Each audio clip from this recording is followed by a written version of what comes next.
आपण आज वडापाव बनवणार आहे. त्याच्यासाठी अर्धा किलो बेसन, त्यात धनिया पावडर, जिरा आणि हिंग पावडर टाकले. हळद टाकून घेऊया, चवीनुसार मीठ.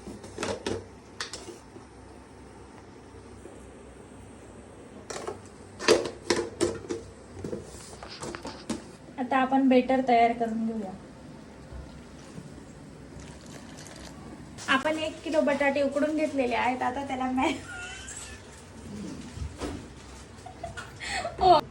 आपण 1 किलो बटाटे उकडून घेतले. आपण आता या बटाट्यामध्ये मसाला टाकून घेऊया.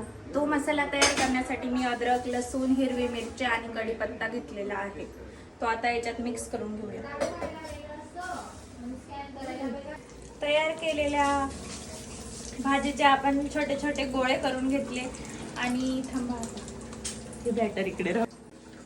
तयार केलेल्या बॅटर मध्ये आपण ते बुडवून तेलामध्ये चांगले लाल फ्राय करून घ्यायचे.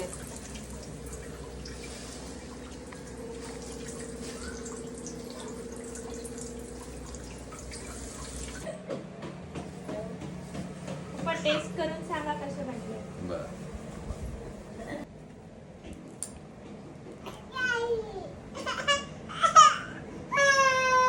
वाह, छान बनले आहेत ना? एकदम मस्त बनले. वडापाव एकदम भारी झाला. तू पण खातोय?